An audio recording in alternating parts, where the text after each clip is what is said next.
Good evening and welcome to a new edition of the news. Deputizing for His Majesty the King, His Royal Highness Crown Prince Hussein offered condolences to the Jordanian families who lost their sons, daughters and relatives during the floods that swept various parts of the kingdom. The families in the governorates of Ma'an, Karak, Amman and Madaba were visited by His Royal Highness, where he offered his condolences along with the royal court chief. In Waggar in eastern Amman, the Crown Prince also offered his condolences to the family of rescued diver Lance Corporal Harith al-Jbour, who died while on duty when he was rescuing citizens from the flash floods in the Dabha area. Governor of Ma'an Ahmed L'Amouche announced that the 6 missing people in Al Jafr district were found by the concerned authorities. The governor added that all 6 are in good condition and that there are no more people missing in the southern city. Meanwhile, civil defense personnel continue their search in the area that extends from the Dead Sea to Al Wala village in Madaba for a girl who went missing in the flash floods. The Lower House's Committee on Economy and Investment approved a draft income tax law following weeks of debate and study of the bill. According to the new bill, the committee has endorsed the threshold for individuals will be 10,000 JDs in 2019 to go down to 9,000 in 2020. The tax threshold for households will be 20,000 JDs in 2019 down to 18,000 in 2020. Under the new draft, households will have an exemption of 3,000 JDs a year, covering medical and education expenses as of 2020, in addition to a 2,000 JD tax relief for the disabled. Head of the committee, MP Khair Abu Sailik, said the committee introduced a 1 million JD exemption to farmers and revoked a proposed 20% tax on the industrial sector. Further, the committee cancelled another proposed social solidarity tax and replaced it with a national contribution tax targeting those whose income exceeds 200,000 JDs a year.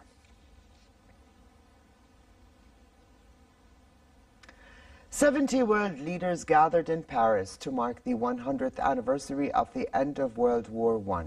French President Emmanuel Macron hosted a ceremony at the Arc de Triomphe to mark the moment guns fell silent across Europe a century ago. The commemoration is the centerpiece of global tributes to honor the 10 million soldiers who were killed during the 1914-1918 war, and the moment the armistice signed in northeastern France came into effect on November 11th, 1918. Here's more. Standing next to the tomb of the unknown soldier in Paris on Sunday, French President Emmanuel Macron led tribute to the millions of lives lost during World War I. This is the centerpiece of global commemorations to mark the anniversary of the war's end 100 years ago, attended by dozens of world leaders including German Chancellor Angela Merkel, Canadian Prime Minister Justin Trudeau and US President Donald Trump, who was greeted with a thumbs up by the last to arrive, Vladimir Putin. Trump had earlier received a different sort of welcome. A topless protester from the group Femen, who got within meters of his motorcade before being apprehended by police.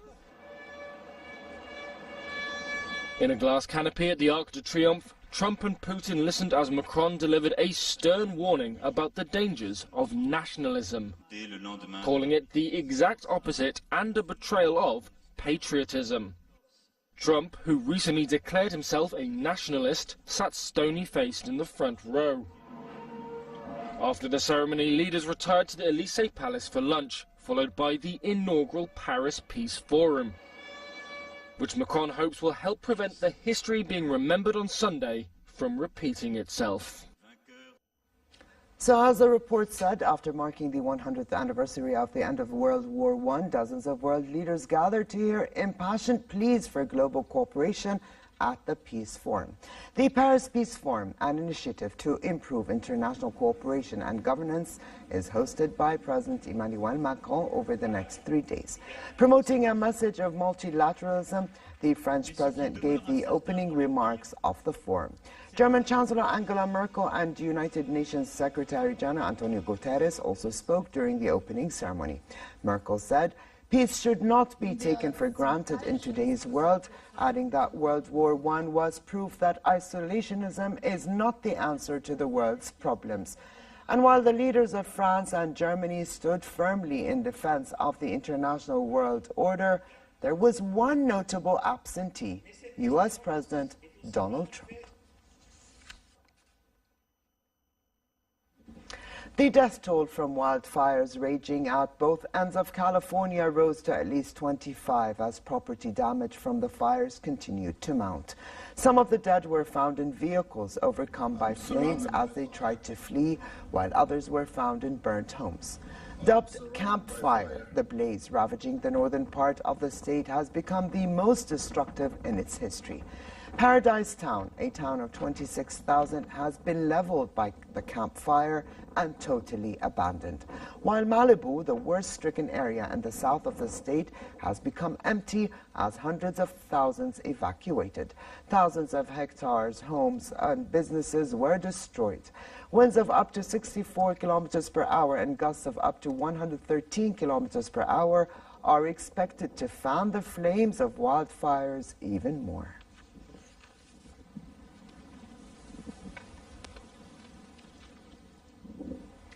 A two-seater convertible car owned by Marilyn Monroe is going up for auction next week.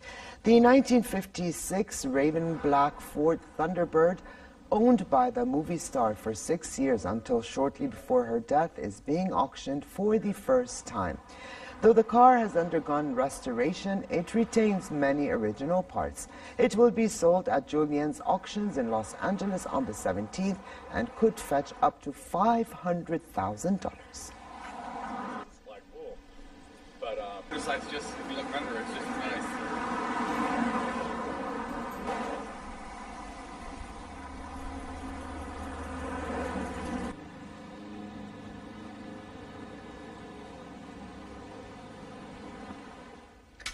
To sports, Nathan Watson came out on top of 1,000 competitors in The Hague to win the Red Bull Knockout Motocross Beach Race. The 23-year-old British rider triumphed on the tough course where pro and amateur riders fought against the natural elements of the sandy beach and the upcoming tide.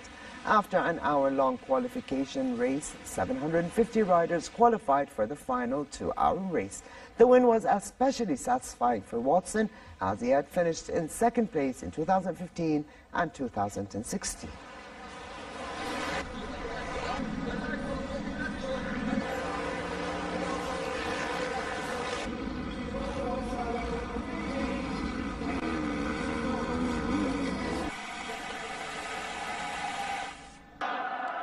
Hundreds of cadets in the Japanese National Defense Academy took part in one of Japan's great spectacles, the annual Botaushi, or Topple the Pole event.